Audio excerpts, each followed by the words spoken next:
Your honour, मैं पहली औरत हूं जो इतने लोगों के सामने अपनी लुटी हुई इज्जत का बयान दे रही हूं। इससे ज्यादा शर्म की बात क्या हो सकती है योर ऑनर कि पति के सामने पत्नी की इज्जत लूटी गई। अगर दूसरी मजलूम औरतों की तरह मैं भी चुप रह गई तो औरतों के साथ ऐसे घिनौने पाप होते रहेंगे। विशंबर प्रसाद और चरणराज जैसे गुनहगार पलते रहेंगे योर ऑनर। इसने मेरी आंखों के सामने मेरे पति की हत्या की, मुझसे मेरी इज्जत छीन ली। इसे ऐसी सजा दीजिए योर ऑनर कि आइंदा किसी भी चरणराज जैसे मुजरिम को ऐसी घिनौनी हरकत करने की हिम्मत न हो। योर ऑनर, यह सब मनगढ़ंत कहानी है। विशंबर प्रसाद जैसे नेता और उनके बेटे को बदनाम करने की साजिश है। डॉक्टरी रिपोर्ट से यह साबित हो चुका है कि नम्रता सिंह के साथ बलात्कार हुआ ही नहीं। जैसा कि सब लोग जानते हैं, इनके पति एक कड़क ऑफिसर थे। उनकी टेररिस्ट लोगों से सख्त दुश्मनी थी। किसी टेररिस्ट ने मौका पाकर उनका खून कर दिया। मैं दावे के साथ कहता हूं, मेरे मुवक्किल चरणराज का इस दुर्घटना से कोई ताल्लुक नहीं है। ताल्लुक है योर ऑनर। चरणराज नम्रता सिंह से शादी करना चाहते थे, लेकिन इन्होंने अपनी मर्जी से इंस्पेक्टर रंजीत से शादी की। यह बात इनको एक आंख न भाई और इसलिए बदले की भावना से इन्होंने इनके साथ ऐसी जलील हरकत की। इनके पति को इनकी आंखों के सामने जान से मार डाला। ऑब्जेक्शन योर ऑनर, ये सब बातें सरासर झूठ हैं, क्योंकि जिस दिन दुर्घटना हुई उस दिन मेरा मुवक्किल इस शहर में मौजूद था ही नहीं। वो तो दूसरे शहर मेड़ता में मिस्टर श्यामलाल की बेटी की शादी में गया हुआ था। ये वीडियो कैसेट और फोटोग्राफ्स इस बात के सबूत हैं। योर ऑनर, मैं मिस्टर श्यामलाल को अदालत में हाजिर करने की इजाजत चाहता हूं। इजाजत है। श्यामलाल, श्यामलाल। मैं जो कुछ कहूंगा सच कहूंगा, सच के सिवा कुछ नहीं कहूंगा। मिस्टर श्यामलाल जी।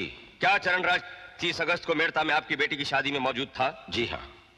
इसका मतलब है वो सारा दिन आपके साथ था? जी हाँ। शादी के बाद रात को 10 बजे वो वापस गए। That's all your honor। ये झूठ है साहब, सरासर झूठ है। और सबसे बड़ा झूठा है यह वकील जो सच को झूठ कह रहा है। ओ वकील, अगर कल तेरी बेटी के साथ यही हुआ होता जो इसके साथ हुआ है और आज वो कटघरे में खड़ी होकर वही कहती जो ये कह रही है, तो क्या तू उससे सबूत मांगता है? ये झूठ है सरकार, ये वकील झूठा है, ये अदालत झूठी है।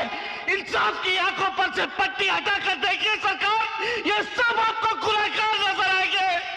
हमारे साथ इंसाफ कीजिए सरकार, हमारे साथ इंसाफ कीजिए सरकार। नम्रता देवी, क्या आपके पास ऐसा कोई गवाह या सबूत है कि चरणराज मौका वारदात पे मौजूद था? गवाह? हाँ, गवाह है मेरे पास।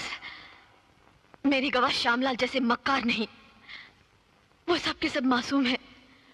उनकी मासूमियत पर इंसान तो क्या, भगवान को भी विश्वास करना पड़ेगा।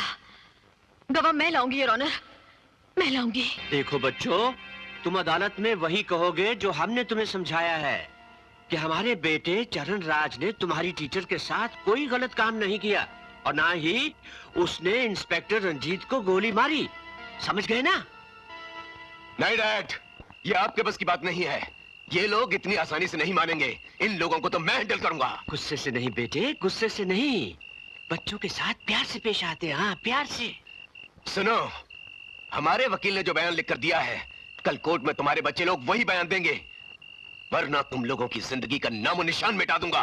समझे? साहब, आप बिल्कुल फिक्र ना करें। हम अपने बच्चों को रात भर परीक्षा की तरह ये बातें याद करवा देंगे। जैसा आपने कहा है उसी तरह कोर्ट में बच्चे यही बयान देंगे साहब। हाँ साहब, आप फिक्र न करें।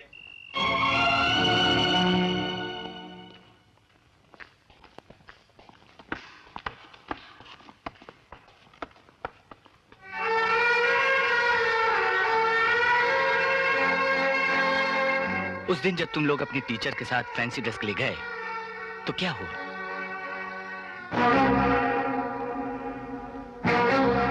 डरो मत, उस दिन जो देखा साफ साफ बतला दो। उस दिन हम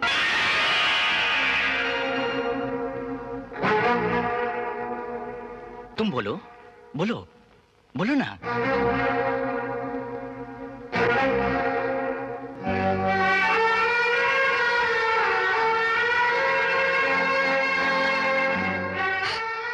शारदा, तुम बोलो ना। वकील अंकल, वकील अंकल। हाँ बेटी, शाबाश, बोलो ना। उस दिन हम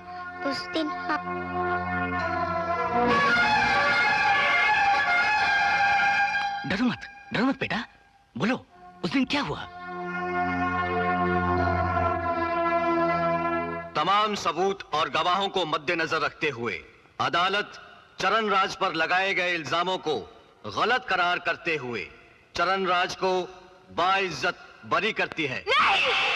ये न्याय नहीं, अन्याय है, अन्याय।